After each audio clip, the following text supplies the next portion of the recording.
Welcome to Emmaus. Anybody who is still out there and wants to come in and worship with us, please do. And if you feel like standing and singing and clapping, then we won't be the only ones doing it. Thanks.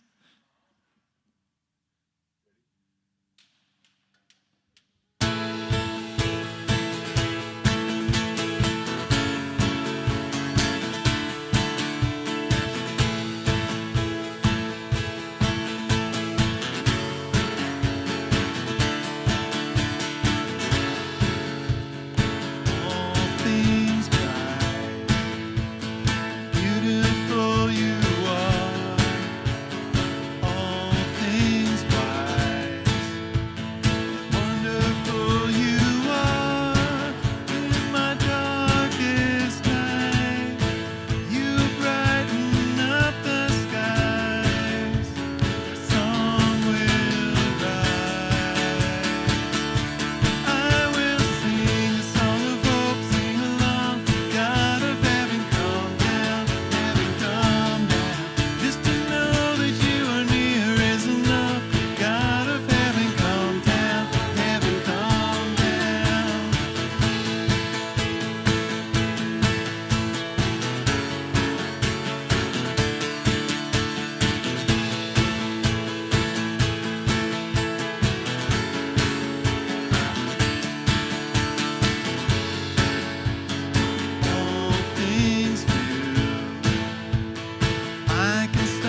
rise up for chasing shadows.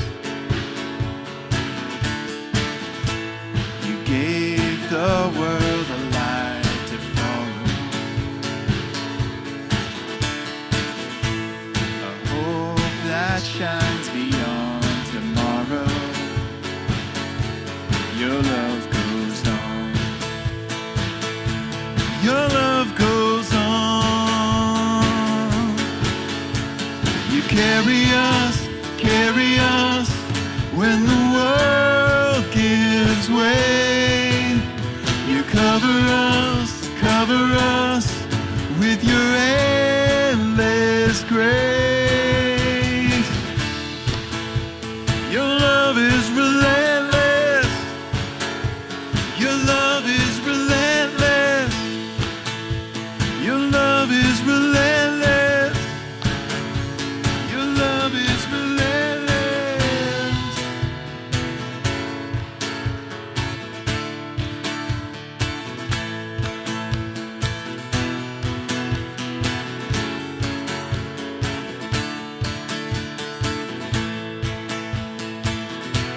Tearing through the veil of darkness, breaking every chain, you set us free, fighting for the furthest heart you gave.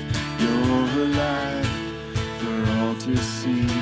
Tearing through the veil of darkness, breaking every chain, you set us free, fighting for the furthest heart you gave. Your love is relentless. Your love is relentless. Your love is relentless. Your love is relentless. Your love is relentless. Your love is relentless. Your love is relentless. Your love is relentless. Your love is relentless.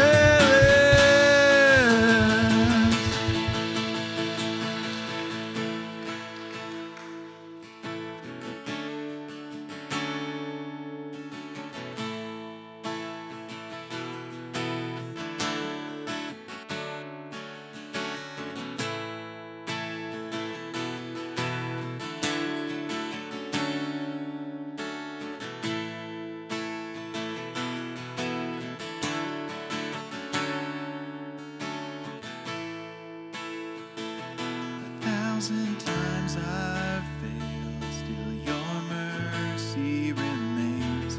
And should I stumble again, I'm caught in your grace everlasting. Your light will shine when all else fades, never ending. Your glory goes beyond all fame.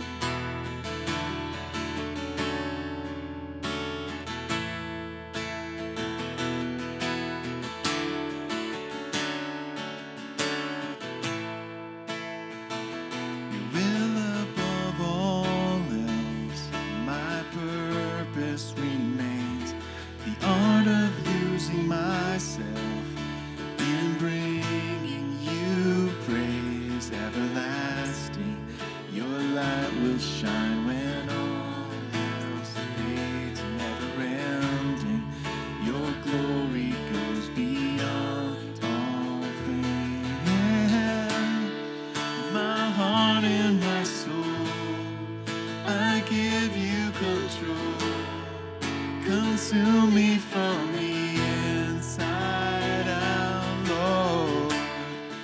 Let justice and praise become my embrace, to love you from the inside out.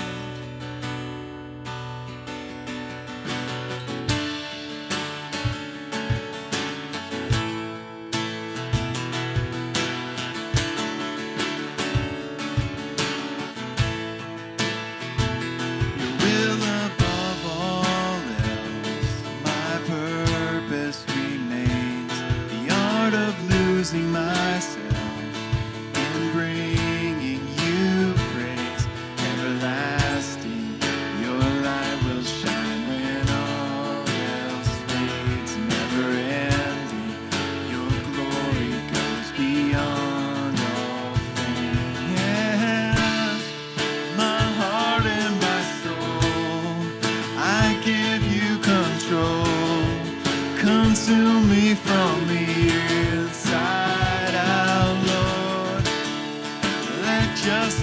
and praise become my embrace to love you from the inside out. Everlasting, your light will shine when all else fades. Never ending, your glory goes beyond all fame. And the cry of my heart is to bring you praise from the inside out. Lord, my soul cries out. My heart and my soul, I give you control. Consume me from the inside out, Lord. Let justice and praise become my embrace to love you from the inside out. My heart and my soul, I give you control. Consume me from the inside out, Lord. Let justice and praise become my embrace to love you from the inside out. Everlasting, your light will shine when all else fades. Never ending, your glory goes beyond all praise. And the cry of my heart is to bring you praise from the inside out. Lord, my soul cries out. Everlasting, your light will shine when all else fades. Never ending, your glory goes beyond all fame. And the cry of my heart is to bring you praise from the inside out. Lord, my soul cries out from the inside out. Lord, my soul cries out.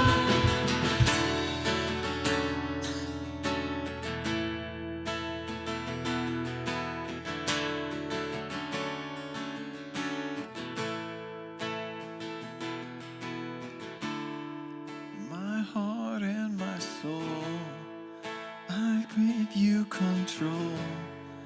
Consume me from the inside out.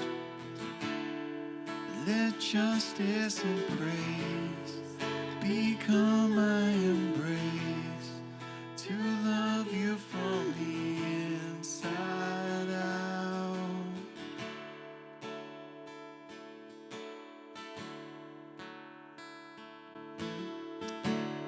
Praise the Lord this morning. Thank you, Lord, that the cry of our heart, Lord, is to love you, to praise you. Well, not just with our words, Lord, with our life, Lord, with our actions, with our choices every week, Lord, every day. We thank you, Lord, for being just that, the Lord of our lives, Lord. We honor you this morning in Jesus' name. Amen. Well, let's do it again. Let's say hi to somebody close to you that you haven't seen for a while this morning. Welcome again to Emmaus. Haven't seen some of these folks for at least a week now. Hardly recognize them.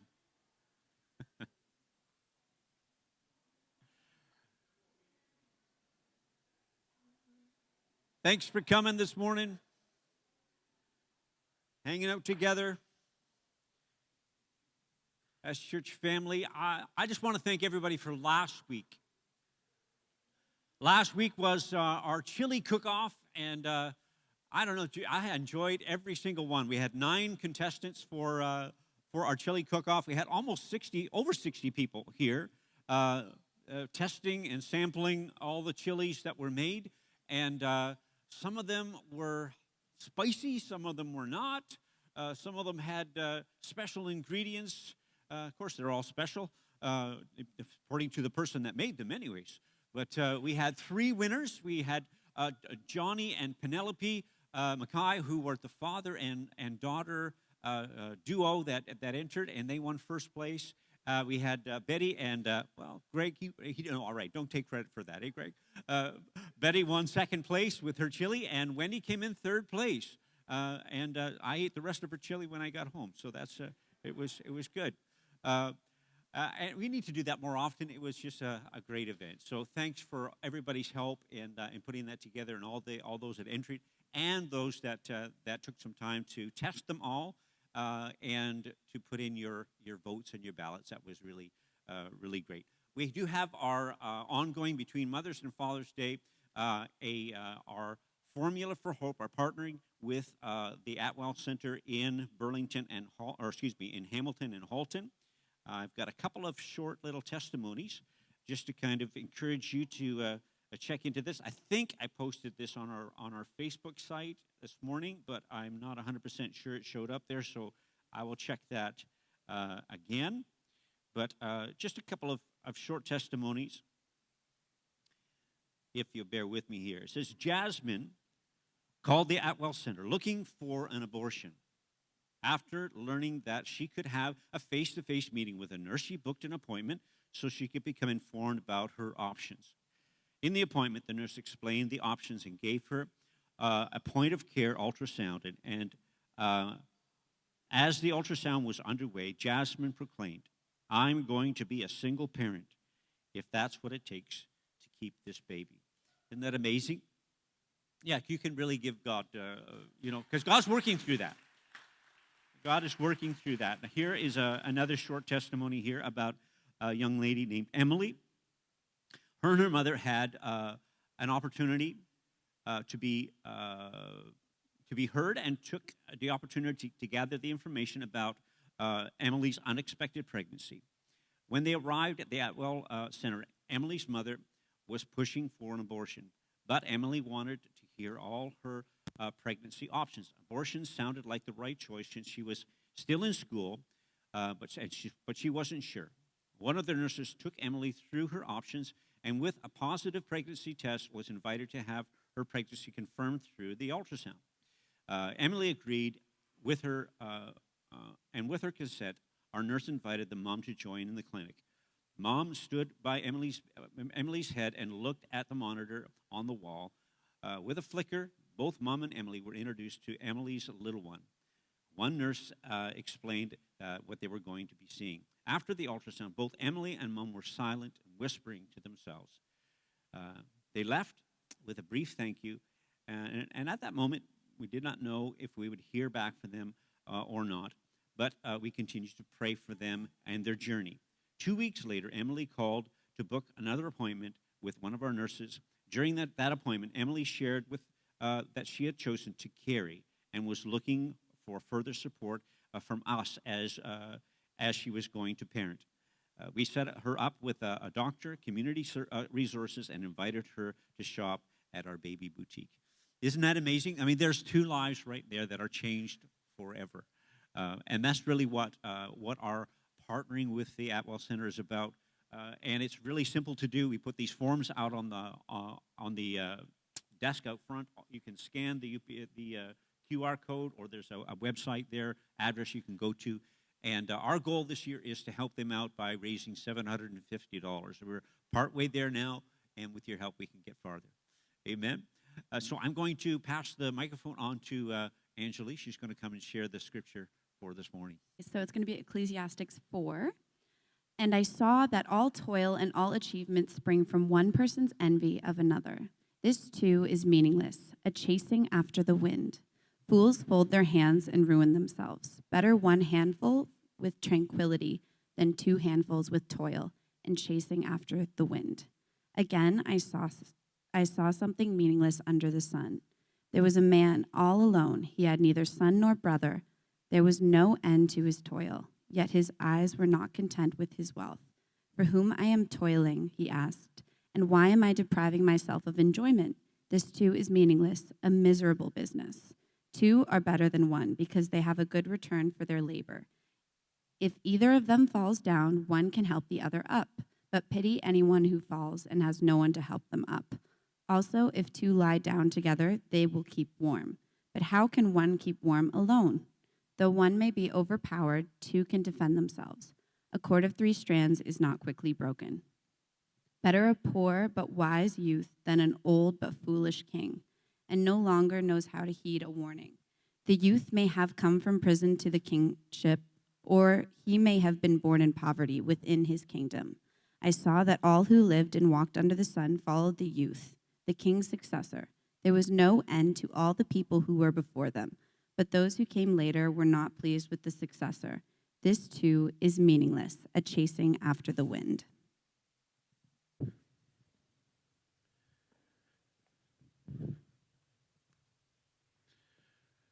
Thank you, Angelie. That's an extensive passage. Good morning, everybody, and welcome.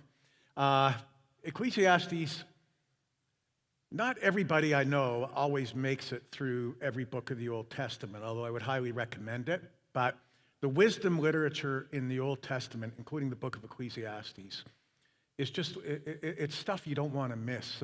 The book of Proverbs, the book of Job, even though Job can require some industry and application to read it all and try to understand it. But Ecclesiastes is really something special. And I won't pretend that I'm going to try to summarize that book in this message.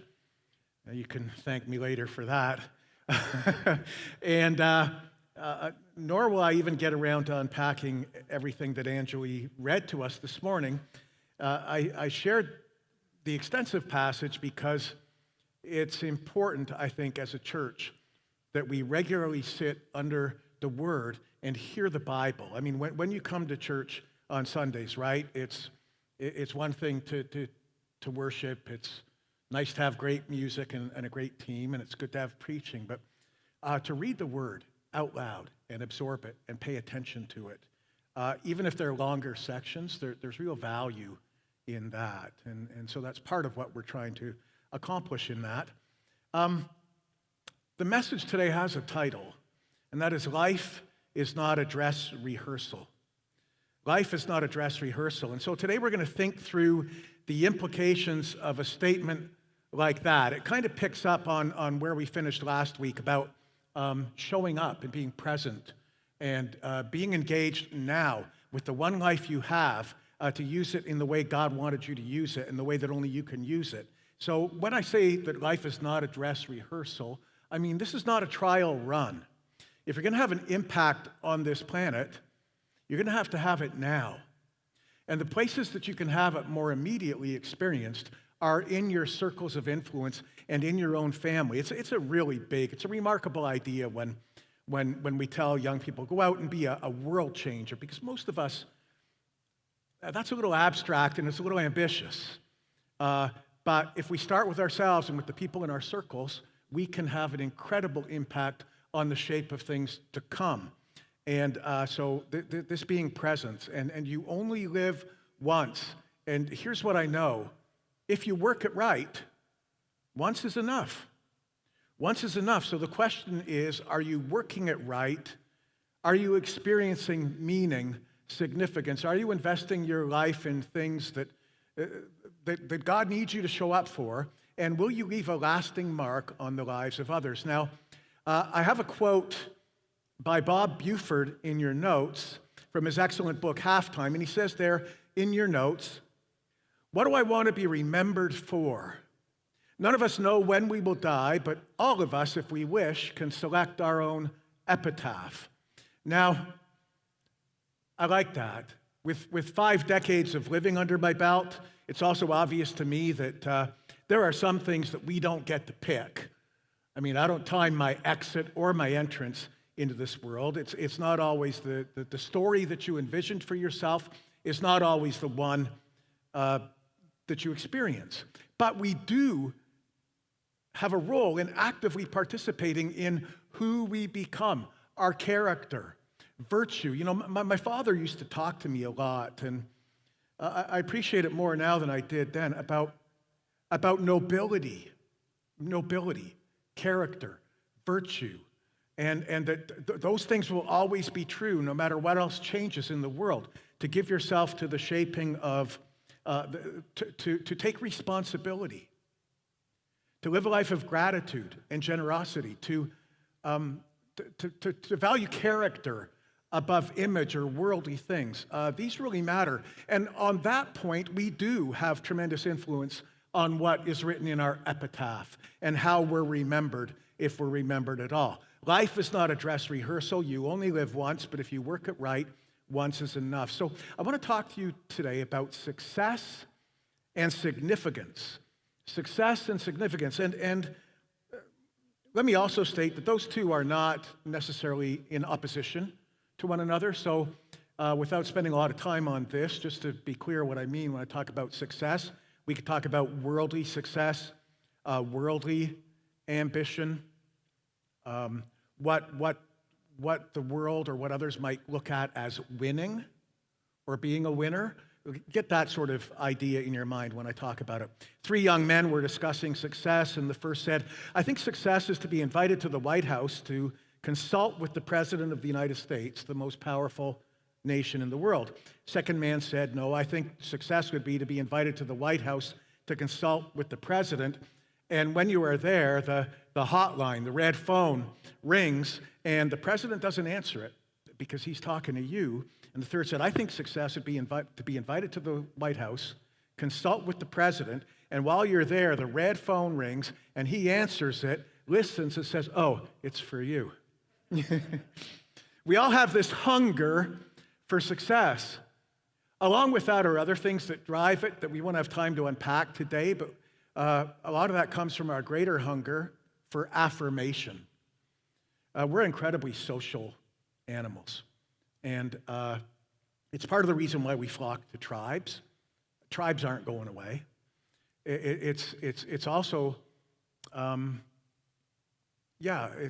it's that need for social inclusion, but there's also a religious impulse within every human being that looks for a way to express worship to something. And we will worship something.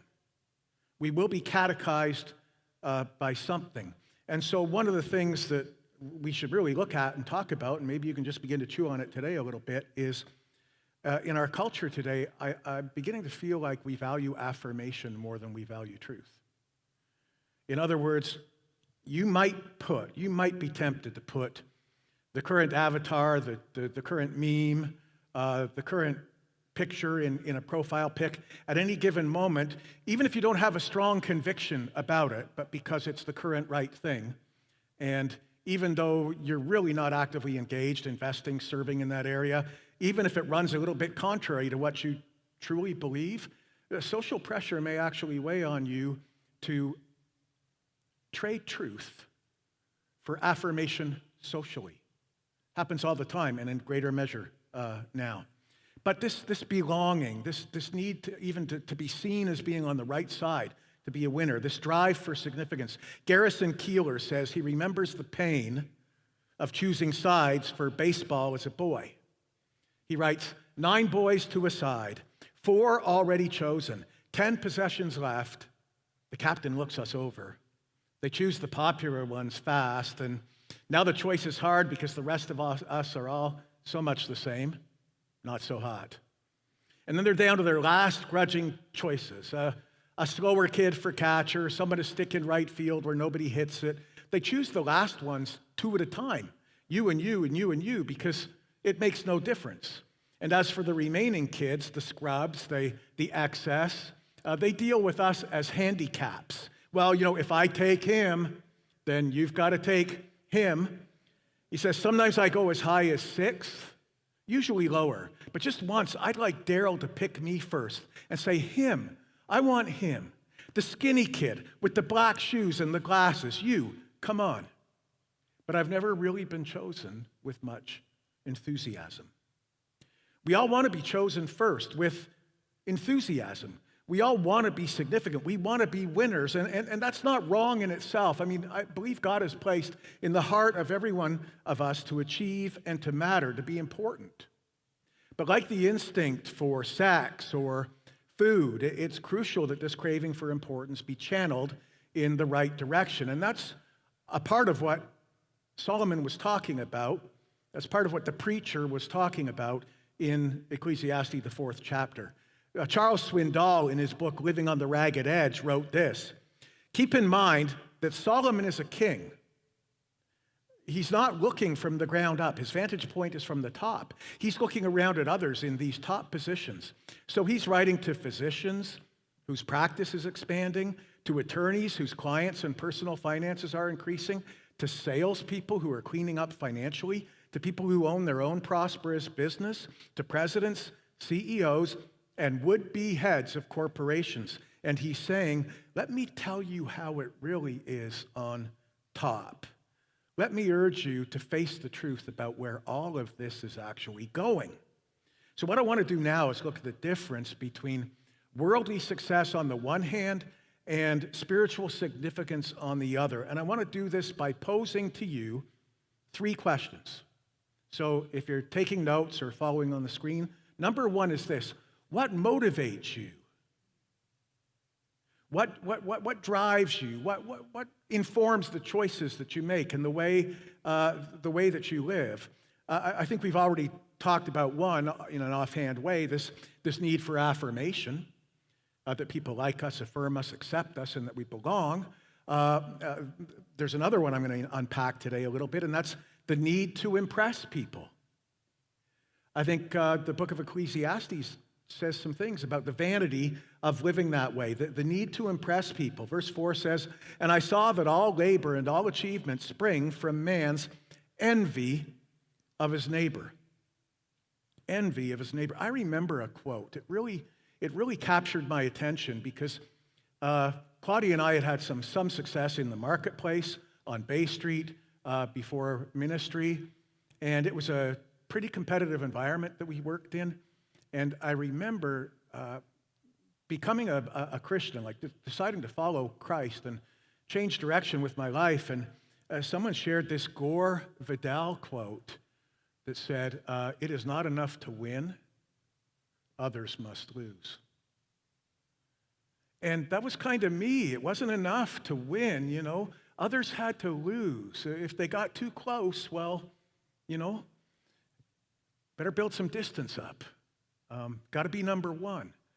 And so why do people drive themselves to be successful in the world's eyes? And it's because of the desire to get ahead of others and to have a particular image. Solomon's not putting down healthy competition or free enterprise system that's vital to strong economies, but he's describing the egotistical ambition that always has to outdo, outshine, outsell the other guy regardless of the cost. And the Bible warns about comparison.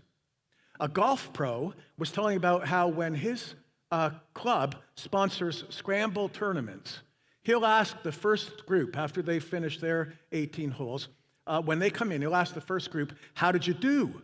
And almost all of them will say, oh, we did great. You know, we came in 8 under.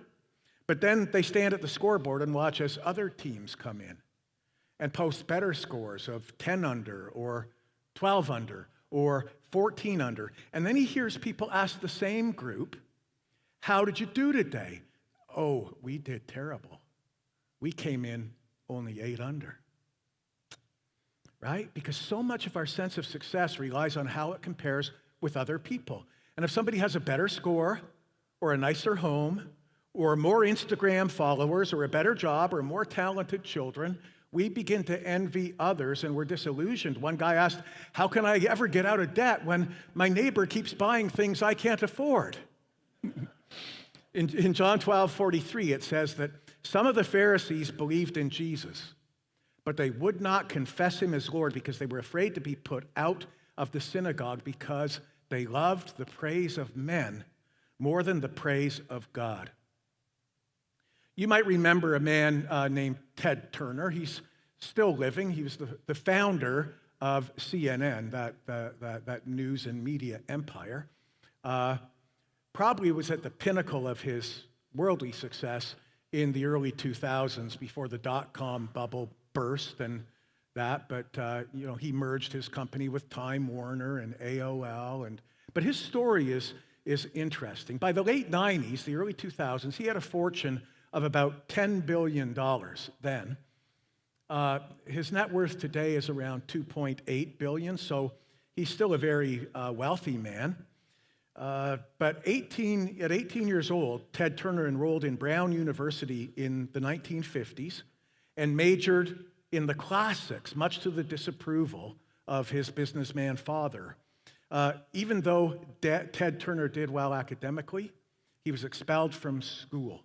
In the 1960s, he went to work for his father's business, Turner Advertising, in Charleston, South Carolina.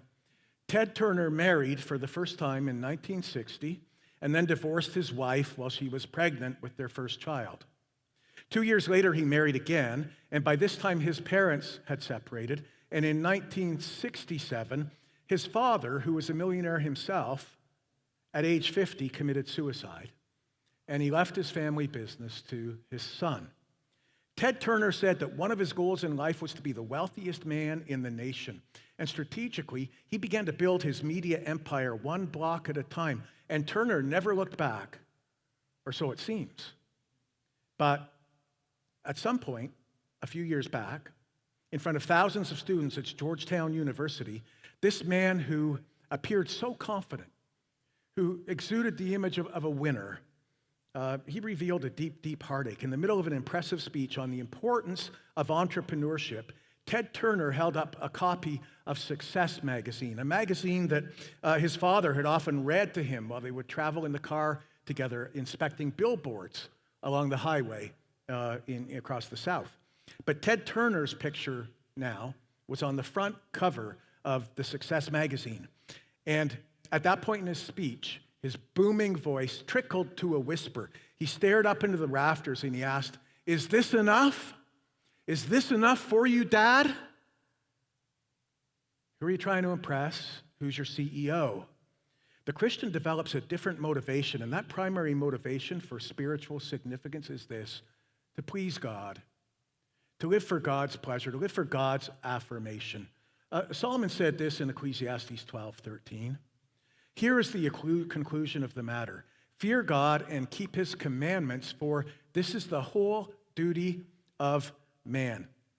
You remember Moses, raised in Pharaoh's household. I think that sometimes our movie accounts and our Bible stories about Moses don't really do justice to the kind of power he actually had, the heights he had ascended to. Even to live in the palace, to be a part of Pharaoh's household, that was rarefied air. Very few people lived or experienced that kind of a life. A silver spoon, if you will. Wealth, excellence, education, power, status, every opportunity. But in Hebrews 11, it says this: he chose to be mistreated along with God's people rather than to enjoy the pleasures of sin for a short time. He regarded disgrace for the sake of Christ as of greater value than the treasure of Egypt.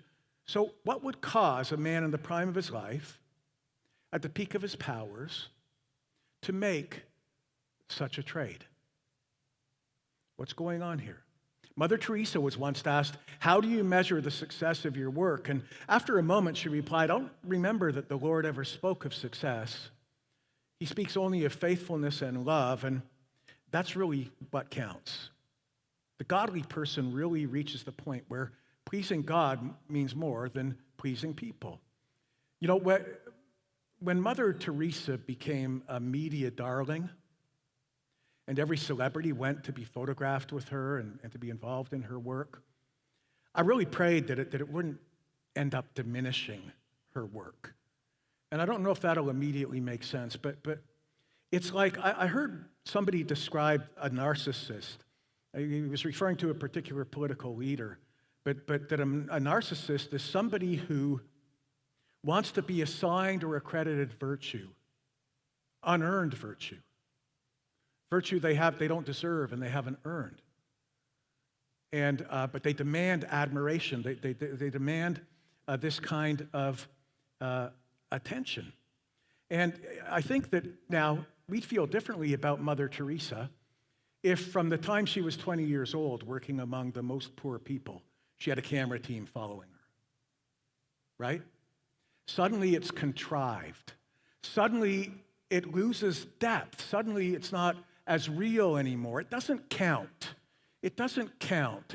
And that's what so much of what appears to be virtuous today is. It's a need for affirmation. And it's my tendency, don't know if you're there now, but when I see this, I discount it a little bit because I think, yeah, it's so easy to wear the t-shirt and support the current thing, but is it really costing you anything? Are you really sacrificing anything for that position that you're taking? So, pleasing God more than impressing people. So what motivates you? And our motivation is important, but so is our standard of measurement. And so number 2, how do you measure success? What are the criteria? And I think you could list the world's measure of success in 5 words in this order. And so I'm going to be working from the left-hand side of this column on your outline. Number 1 in the world's measure of success is affluence. People who are wealthy, we consider them to be a success. We say they're multimillionaires. He drives a Jaguar. She lives in a 5,000 square foot house. They take European vacations. They've really made it. The second is appearance. In our culture, you're successful if you're attractive. And, I can remember maybe the first time I thought this was quite remarkable was when, what's that show? With the letters, and you guess the phrase. Wheel of Fortune, right. Yeah, okay.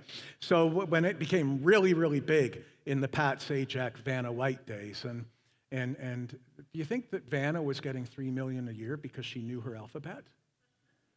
Right? I mean, she presented well. They were great on screen together. She had conventional looks. And so in North America, a multi-billion-dollar cosmetic and cosmetic surgery industry thrives, and we give special worth to people who are beautiful. The third criteria for worldly success is achievement. You don't have to be rich or good looking if you're able to accomplish something significant. Score the winning goal. Sing the solo in the pageant. Be queen of the prom. Be the first to climb the mountain.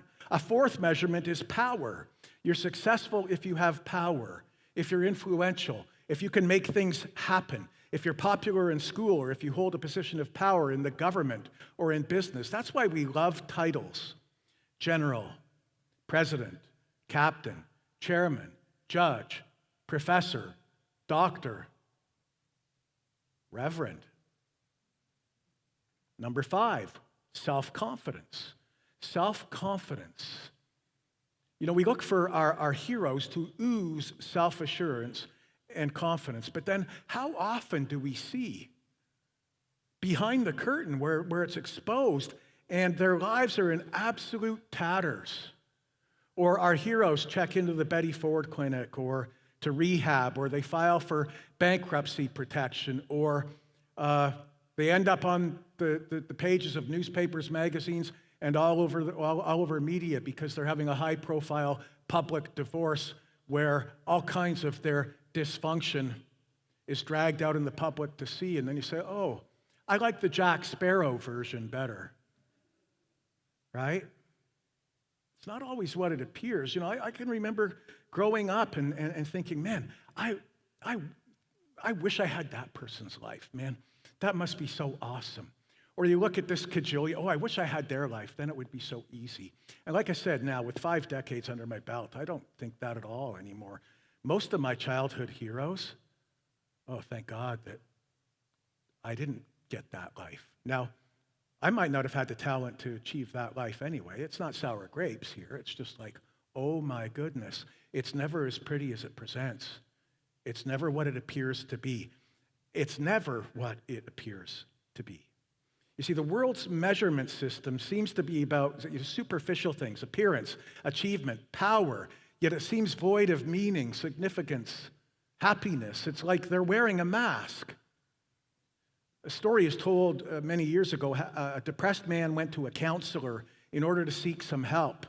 And the counselor went to great efforts to help him realize that they could improve by changing their attitude, by dealing with some issues, by moving out of denial, by working some things out, being more optimistic, certain therapies, but nothing really seemed to click with the guy. And finally, with not knowing what else to do, the counselor remembered that this famous circus was in town, And he said, you know what? You're in luck. The greatest clown, the great Rinaldi is in town. And I've got to tell you, sometimes when I'm down, sometimes when I'm depressed, he always lifts my spirits. He always puts a smile on my face.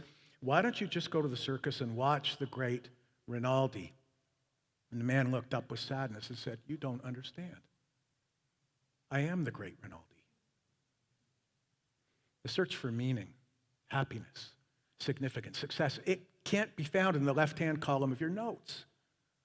That's just so much clown makeup. It's powder and mask. It's the funny, sad face of superficiality. But let's look at the second column, the one on the right. You see, the measurements for spiritual significance are quite different.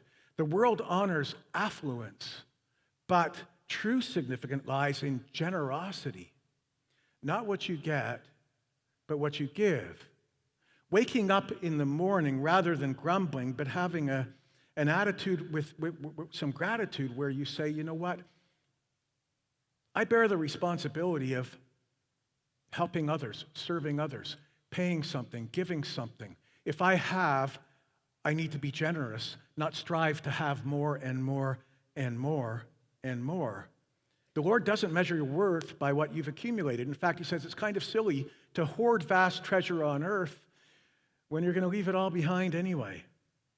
Bob Buford said that he wants to invest his life and his resources so thoroughly in others that it produces 100-fold return. He says, I'm going to use my life and wealth for great good, saying with a sense of humor, may the last check I write bounce. That's how thoroughly used up for God he wants to be. There's much greater significance in giving than in receiving. Number 2, do you want to impress people with your appearance or please God with your character? With your character. Remember when the prophet Samuel was about to select a king to be a successor to Saul? And he was particularly impressed with Eliab. This was Jesse's oldest son because Eliab was very tall, strong, impressive to look at. And the Lord said to Samuel, do not consider his appearance or his height, for I have rejected him.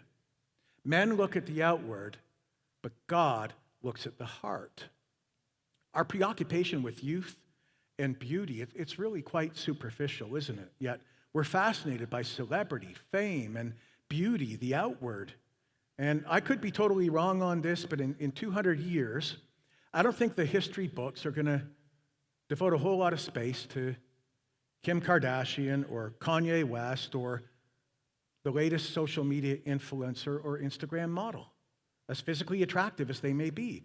But I think there still will be pages documenting the life of a short, hunched-over, wrinkled old woman named Mother Teresa.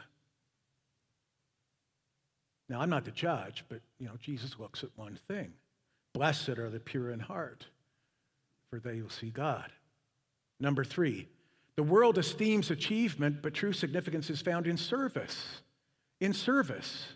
I like the passage in Matthew 23 when Jesus told the disciples to beware of the Pharisees. They make their phylacteries wide, their tassels long. They love the place of honor at banquets and the most important seats in the synagogues. They love to be greeted in the marketplaces and have men call them rabbi. But not so with you. The greatest among you will be your servant. For whoever exalts himself will be humbled, and whoever humbles himself will be exalted. Do you know who Jesus said was the greatest, most successful man ever? John the Baptist. That's right.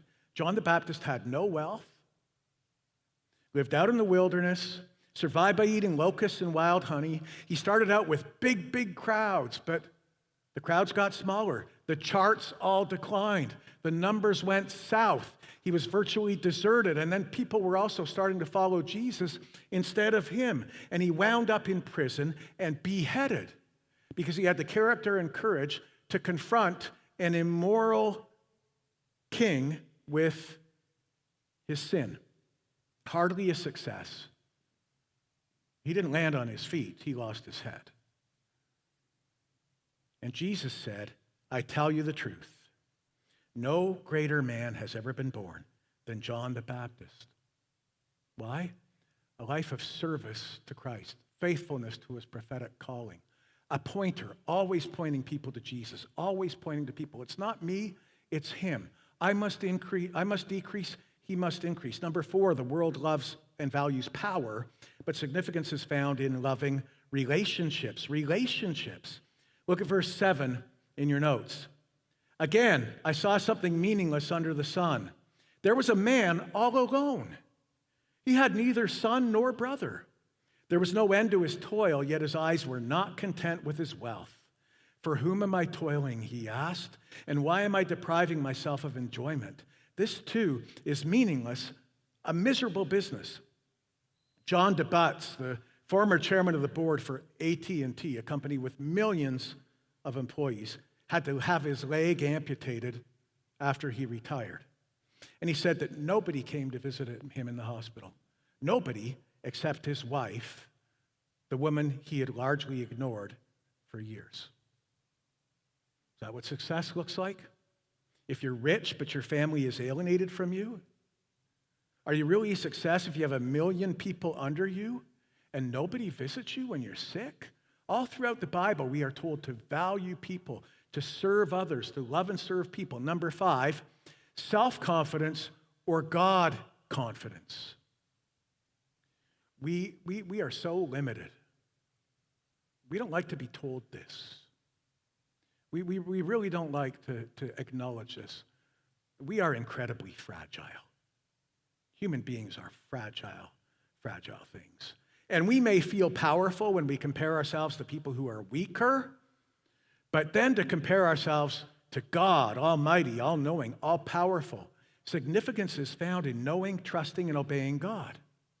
Now, there's one more question we need to ask, and that is number 3. Is your life meaningful? We've looked at motive, we've looked at measurement. Now what about meaning? What happens to people who make worldly success their primary goal? What are the results? Well, number 1, how about pride and the fruits that pride produces? Pride and the fruits that pride produces. Arrogance. They reach the goal, climb the ladder of success, and so they feel independent, superior. They have a condescending spirit, but that's often a mask for something else and for the result that usually comes next, and that is inadequacy. Inadequacy. A sense of inadequacy because sooner or later they realize someone is still ahead. Others have more. And they fall short if that's what you measure with, and they become envious of others and discontented because they can't be chosen first. Their greatest frustration of all is ultimately the grave, because they can't unlock that puzzle. It's still the great equalizer. You see, no matter how big your company, no matter how beautiful your home, how talented your children, no matter how big a stick you carry in the world, there's always going to be somebody who has more, does it better. And if your sense of self-worth is wrapped up in how you compare to others, you're going to be a miserable person, discontent, ungrateful, and envious. That's why worldly success almost always leads to the third result, and that is disillusionment. Disillusionment. Solomon discovered this in verse 8. You know, I'm knocking myself out here, but when it comes right down to it, I'm not making a difference. Nobody really cares. This is something I clipped, again, a few years back. It was a short time after Claudia and I had left the marketplace. I can remember when I worked for Chase Manhattan Bank, everybody needed a Texas Instrument financial calculator.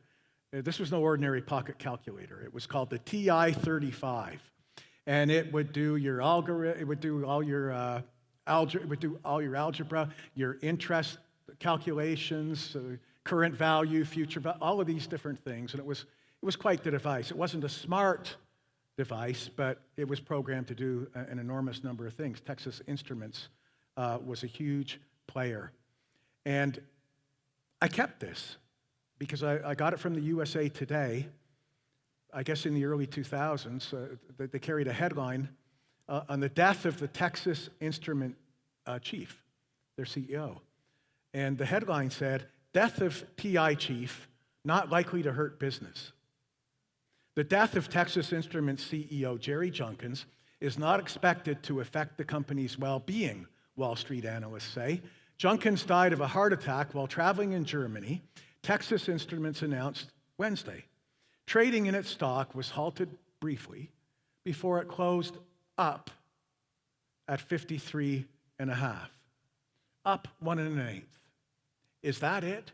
President of a company, achieve, denies his family, and it's a blip on Wall Street. The stock price goes up without you. But the results of spiritual significance are much different, or at least when we aim to follow the ways of God. Instead of pride, there is humility.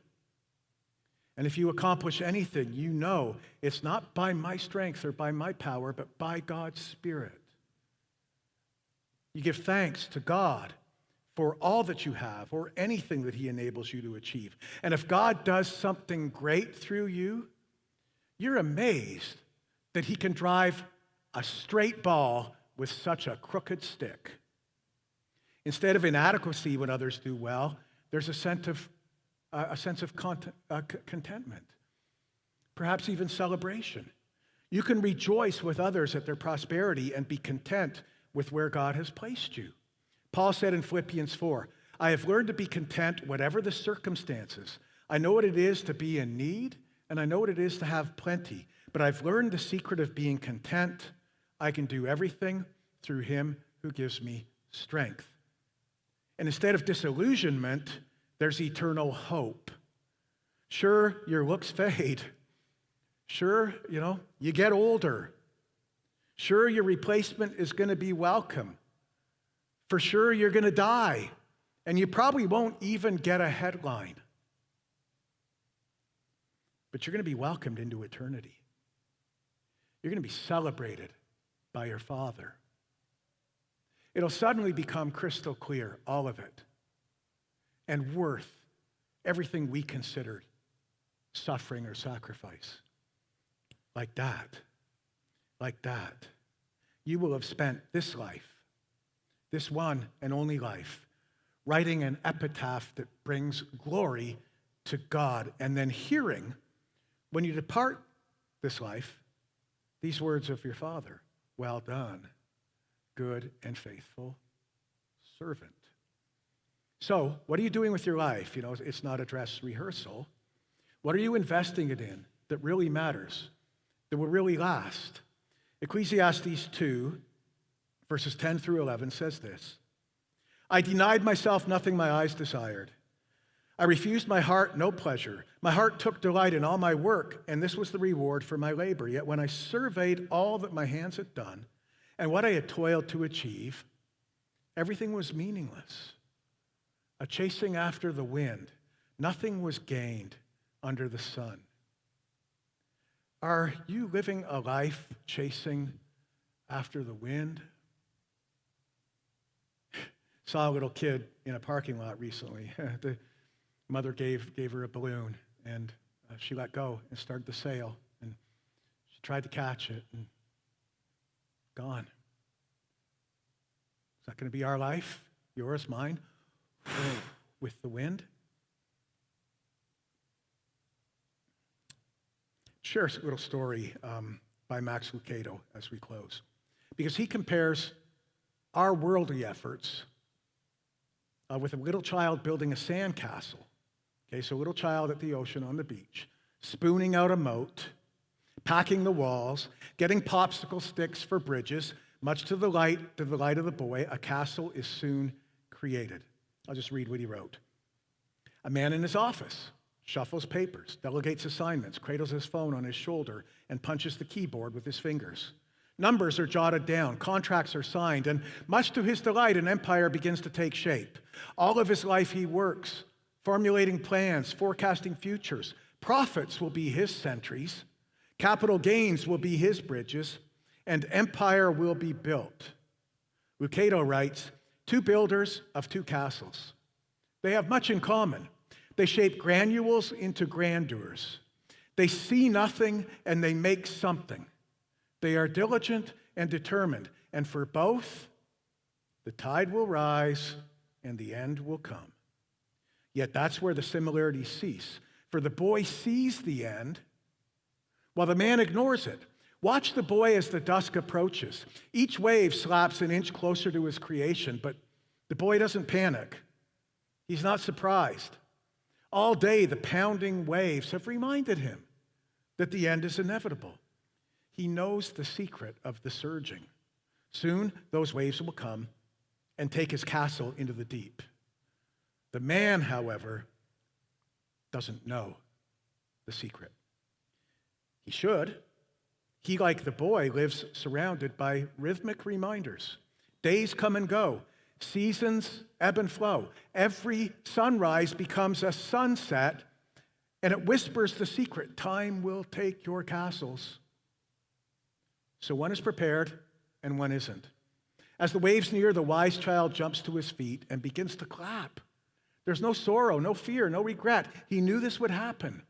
And when the great breakers crash into his castle and his masterpiece is sucked into the sea, he smiles, picks up his tools, takes his father's hand, and goes home. The grown-up, however, is not so wise. As the waves of years collapses on his castle, he is terrified. He hovers over the sandy monument to protect it. He blocks the waves from the walls he has made. It's my castle, he defies. The ocean need not respond. Both know to whom the sand belongs. Dust in the wind. Lucado concludes, finally the cliff of water mounts high above the man and his little empire. For just a moment he is shadowed by the wall of water, and then it crashes. His tiny towers of triumph crumble and disperse, and he is left on his knees, clutching muddy handfuls of yesterday. If only he had known. If only he had listened. If only. Every sunrise becomes a sunset. We see this happen twice a day, 365 days a year. We know the tide is coming in, and we live like it's not, or like we can stop the waters somehow. We will triumph where others failed. The Bible says, humble yourself and come to God. There's Father who, at the end of that story, takes the little boy's hand and leads him home. That's what we want to live for. That's what we want to look forward to. That's ultimately it. It's everything. So every week that we gather, we participate in the Lord's Supper together. And it's a very simple thing, the wafer of bread and the fruit of the vine. But they represent something deep. And they challenge us to look back and find meaning in what God has created, to find meaning in what God has done, to find truth ultimately expressed in his Son, our Savior and Redeemer. It's also a look forward. That we're to do this until he comes. It's a look forward, knowing that our hope is secure. Our eternity is settled. But in that in-between time, that old story, what will you do with the dash? You go to the cemetery. So-and-so, born 1970, died, 2030. The question is, what did they do with that little dash that separates the dates? So we're in that season right now. What do you do with the dash? We look backwards. We look ahead to our hope. But in the meantime, this has present meaning, purpose, and significance to us. But it calls us every week as we partake to remember, to repent of those things that are sinful and ungodly, that hurt us, that hurt others. To lay down our idols that we follow. You probably thought of a few in this message today. To lay those down, to repent. Say, God, I know the only way is your way. I know the only good outcome is when I follow your ways. And the only truth is in Jesus Christ. And so, God, I'm going to live a posture of surrender. Surrender. I don't need my hands held up in victory. I'm the greatest. Let me have the posture of John the Baptist, a servant. Let me have the posture of the Apostle Paul, who introduced his letters. There's only two things you need to know about me. My name is Paul, and I'm a bondservant. Two things. Jesus at times was followed by the multitudes, but on the night he was betrayed, he was with 12 people. One of them left, but he invested his life in his circle of people, and we need to make those good choices too. Jesus took the bread and he broke it, saying, "This is my body, take and eat."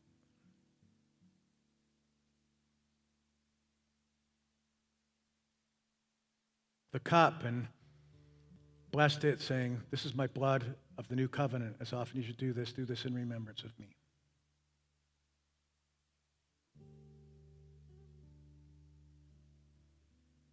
Father, thank you that you are righteous.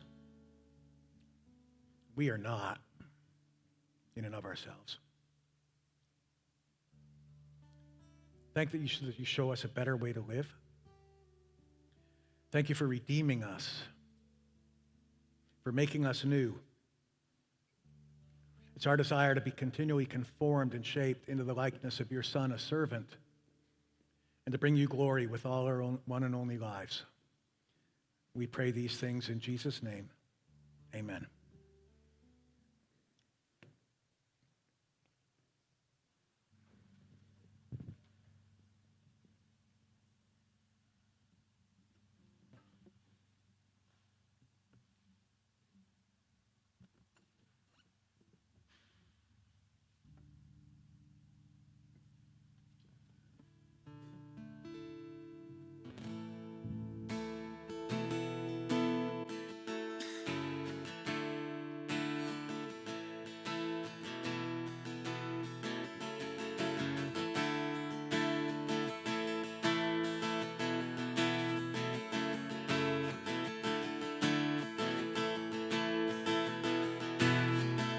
I count on one thing, the same God that never fails will not fail me now. You won't fail me now in the waiting. The same God who's never late is working all things out, working all things out. Yes, I will lift you high in the lowest valley. Yes, I will bless your name. Oh yes, I will sing for joy when my heart is heavy all my days. Oh yes, I will.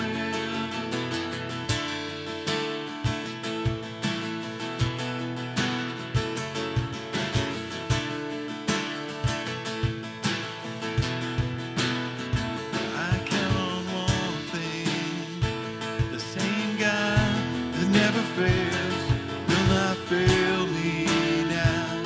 You won't fail me now in the waiting. The same God who's never late is working all things out. You're working all things out. Oh, yes, I will lift you high in the lowest valley. Yes, I will bless your name. Oh, yes, I will sing for joy when my heart is heavy all my days. Oh, yes, I will, and I choose to praise, to glorify, glorify the name of all names, that nothing can stand against, and I choose to praise, to glorify, glorify the name of all names, and nothing can stand against, and I choose to praise, to glorify, glorify the name of all names, and nothing can stand against. I choose to praise, to glorify, glorify the name of all names, and nothing can stand against. Oh yes, I will lift you high with my lowest valley. Yes, I will bless your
Have a great week, everyone, and go with the God who